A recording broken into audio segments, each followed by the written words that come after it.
دوستو channel subscribe like اور share فرمائیں، شکریہ۔ بسم اللہ الرحمن الرحیم، الحمدللہ رب العالمین والصلاة والسلام علی خاتم النبیین پاک وعص محمد منشا۔ السلام علیکم، کیسے ہیں جی؟ بات کرتے ہیں جو جیل بھرو تحریک ہے۔ اب جس برات کا دلہا ہی نہ ہو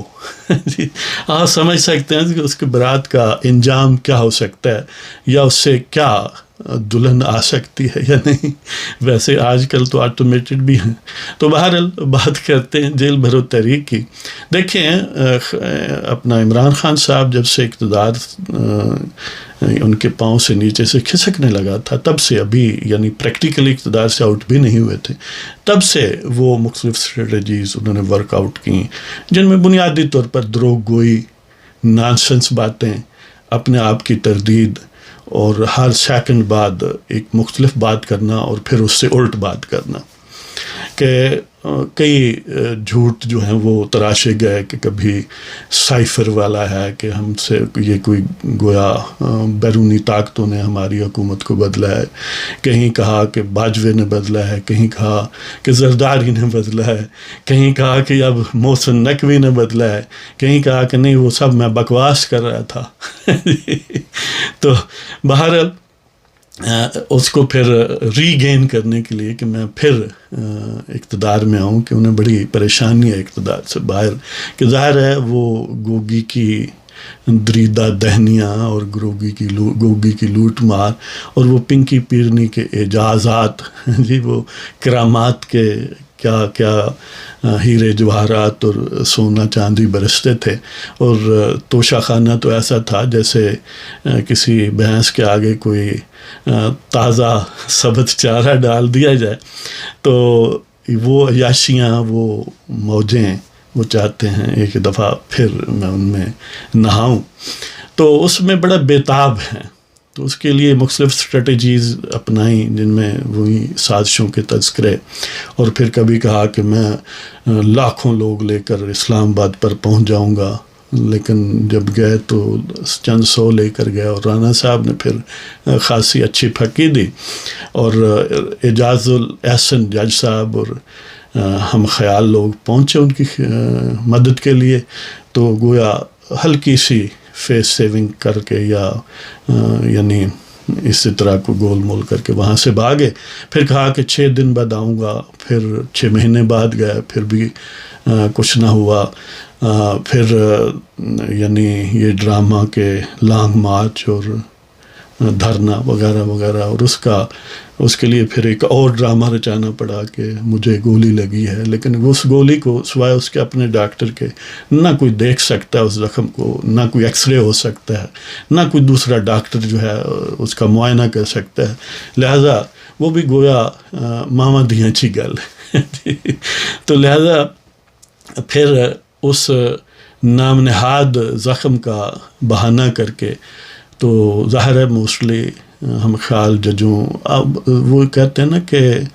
جو نیچے والے لوگ ہوتے ہیں ہمیشہ حکمران کے مذہب پر ہوتے ہیں، دین پر ہوتے ہیں، یعنی اس کو اگر اسپیسیفک ودن عدلیہ بات کی جائے کہ جب بندیال صاحب اوپر ہیں، ہم خیال ہے، تو آٹومیٹک یہ ٹرکل ڈاؤن چیز ہوتی ہے، پھر لوگ شرمات سے جاتے ہیں، جو نیچلے والے جج ہیں نا، انلیس کہ کوئی بڑا جرت مند ہو، کہ وہ پھر اسی طرف منہ رکھتے ہیں جس طرف مہا جج کا منہ ہے۔ تو لہٰذا وہاں سے بھی اپیزمنٹ ملتی رہی، لہٰذا وہ ایک جیلی ہیرو اور مرکز ابلاغ بازی جو ہیں وہ بنے رہے، اور پھر مختلف عدالتوں میں جو برائے نام سے پیشیاں وغیرہ، ان میں ایگزمپشنز ملتی رہیں، پری اریسٹ بیلز ملتی رہیں۔ ابھی کل کی بات ہے، لاہور ہائی کورٹ میں ان کا گویا پروموشن شو تھا، جو شیخ طارق سلیم اور نجفی صاحب نے بڑا آسن طریقے سے نپٹایا اور انہیں ہیرو بنا کے پیش کیا۔ کہنے کا مطلب یہ ہے کہ لیکن یہ ساری چیزیں ان کا جو مقصود ہے کہ میں وزیر اعظم بنوں، وہ اس طرف نہیں لے جا سکی۔ تو پھر یہ کہا کہ جیل بھرو تحریک میں شروع کروں گا، اور کر دی 22 تاریخ ظاہر ہے آج یعنی ان کا پہلا دن تھا، تو پہلے دن میں رپورٹڈلی کوئی 80 کے قریب لوگ جو ہیں وہ انہوں نے گرفتاریاں پیش کی. پولیس جو ہے وہ اسپیکر پر ڈھونڈتی رہی کہ آئیں جناب یہ سعادت حاصل کریں. اب چند ایک لیڈران جو جن میں شاہ محمود قریشی، اسد عمر وغیرہ تھے، وہ گئے کہ ہاں جی یعنی پچھلے ٹائم سے پیر کیسی بھی گرفتاری دے شوقین. تو انہوں نے ظاہر ہے کوئی کہ ہم تو گرفتار نہیں کر رہے، اس طرح کوئی گو مگو والی وہ ایک مبہم بات کی. تو انہوں نے کہا کہ ستہ خیرن وہ پولیس وین میں یا وہ قیدیوں والی وین میں یا جیل وین میں بیٹھ گیا، سیلفیاں ذرا پروموشن سوشل میڈیا پر ہو جائے. لیکن اتفاق یہ ہوا کہ پولیس والے نے وین چلا لی اور وہ سمجھ رہے تھے کہ CCPO لاہور جہاں پر ڈوگر صاحب نے کبھی راج کرنا ہے اور کیا تھا، لیکن ابھی وہ سپریم کورٹ میں کی آڈیوز میں پھنسا ہوا ہے اس کا آرڈر، تو وہ سمجھتے تھے وہیں لے جائیں گے اور وہاں چھوڑ دیں گے اور ہم پھر سیلفیاں بنائیں گے اور گھر. لیکن انہوں نے شاید چھوڑا نہیں ہے، تو وہ پھر یعنی گھبراہٹ کا شکار ہے. تو بہتر ہے انہیں کوئی ہفتہ 2-4 دن جیل کی ہوا کھا لینے دیں، جسٹ فار چینج.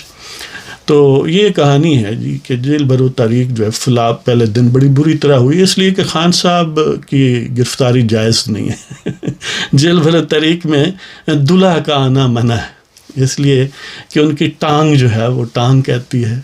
کہ نہ جائیں جی. تو بہرحال یہ حربہ بھی ناکام ہوا اور ٹائم فش ہو گیا. تو اس سے آگے کیا ہوگا؟ اس سے آگے پھر وہی ججوں کی محنت ترلے ہوں گی. اب وہ اسی امید پر بیٹھے ہیں کہ بندیال صاحب حکم دیں کہ الیکشن فوراً کرائیں اور ہم الیکشن میں حصہ لیں. اور اس طرح ان کی ریڈنگ یہ ہے کہ دوسروں کو تو ووٹ ملنے ہی نہیں ہے، بس ان کی گارنٹی ہے یہ جیتیں گے. تو دیکھتے ہیں کہ اس ڈرامے کے فلاپ ہونے کے بعد نیکسٹ موو جو ہے خان صاحب کی وہ کون سا جھوٹ، کون سا فریب، کون سا فراڈ ہوتا ہے. لیکن وہ جو آل یوز تھے وہاں سے اکثر غائب ہو گئے، جو کوئی 150 ہوتے ہیں وہ بھی جب انہوں نے دیکھا یہ تو واقعہ لے جانے والے ہیں تو پھر کسی نے تکلف نہیں کیا، بس 70-80 برکت کے لیے. اب ظاہر ہے یہ پہلا دن تھا، انہیں ابہام تھا کہ شاید بس اسی طرح کوئی گول مول بات ہے، تو نیکسٹ دن ظاہر ہے کارکردگی اس سے بھی بدتر ہوگی. تو ٹھیک ہے جناب، دیکھتے ہیں. تو اجازت چاہتا ہوں جی، خدا حافظ.